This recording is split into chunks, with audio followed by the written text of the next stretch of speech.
नमस्कार, आप सभी का स्वागत है एक बार फिर से आपके अपने YouTube चैनल पर। तो देखिए फिर आज भी लेकर आए हैं अपडेट नई शिक्षक भर्ती के लिए, यानी काफ़ी बड़े पदों पर 17,740 पदों पर ही भर्ती होगी।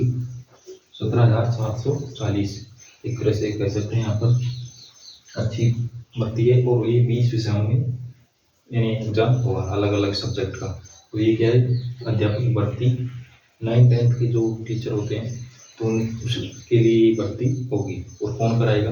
उत्तर प्रदेश शिक्षा सेवा चयन आयोग इसको एग्जाम को कराएगा। तो कंप्लीट जानकारी देखेंगे आपके पास में, यानी BA BSc में कौन से विषय होने जरूरी है, तो यहाँ पर सब सारी जानकारी देखेंगे। जैसे मैथ्स के लिए क्या चाहिए, और साइंस के लिए, बायोलॉजी के लिए, हिंदी के लिए, इसी प्रकार इंग्लिश के लिए क्या क्या सब्जेक्ट होने जरूरी है। तो देखिए ये कुल DGTN 20 विषयों में एग्जाम होगा 20 सब्जेक्ट में, और टोटल पोस्ट है 17,740। एज की बात करें तो मिनिमम 21 है। इसमें रिटायरमेंट की जो उत्तर प्रदेश में है 62 साल, तो यानी कि इसमें 62 साल से नीचे जो भी इसमें आवेदन कर सकता है। वो जो जैसे ऑफिशियल नोटिफिकेशन आएगा, यदि उसमें कुछ बदलाव होता है तो वो भी आपको यानी इसमें देखने को मिल जाएगी वीडियो, कुछ भी चेंज होता है। देखिए यहाँ पर एग्जाम दिसंबर 2026 तक होने की पूरी संभावना है। ठीक है ना, दिसंबर 2026 तक नोटिफिकेशन इस माह में आने की पूरी यानी कि 99% पूरी संभावना है। इसके बाद बात करें पेपर, केवल एक पेपर होगा इसमें। ठीक है, केवल एक पेपर होगा इसमें, जिसमें GS और सब्जेक्ट आएगा। 120 क्वेश्चन आएंगे टोटल, 90 सब्जेक्ट के जो भी आपका सब्जेक्ट है, और 30 क्वेश्चन आएंगे GS के। इसमें polity, Indian polity, geography, science, ठीक है, ये करंट अफेयर्स, ये सभी इसमें शामिल है। 2 घंटे का एग्जाम होगा, 120 मिनट का, और प्रत्येक क्वेश्चन कितने अंक का होगा? 3 अंक का। तो टोटल अंक कितने हो गए? 360। कितने हो गए? 360 अंक। इसके बाद बात करें मार्किंग, नेगेटिव मार्किंग होगी 1/3 नेगेटिव मार्किंग। अब देखिए ये जो चेंज हुआ है इस बार, ये यानी पिछली वैकेंसी थी उसमें नेगेटिव मार्किंग नहीं थी, और उसमें क्वेश्चन भी यानी 125 क्वेश्चन थे, लेकिन अब इस बार नहीं बदल दिया गया पैटर्न, पेपर पैटर्न को। तो यहाँ पर देखिए जो नेगेटिव मार्किंग होगी इसमें। फिर इसके बाद बात करें क्वालिफिकेशन की, आपने क्या कर रखी हो? ग्रेजुएशन कर रखी हो, BA BSc जो भी है, उसमें मिनिमम मार्क्स कितने होने चाहिए? 50%। और बीएड।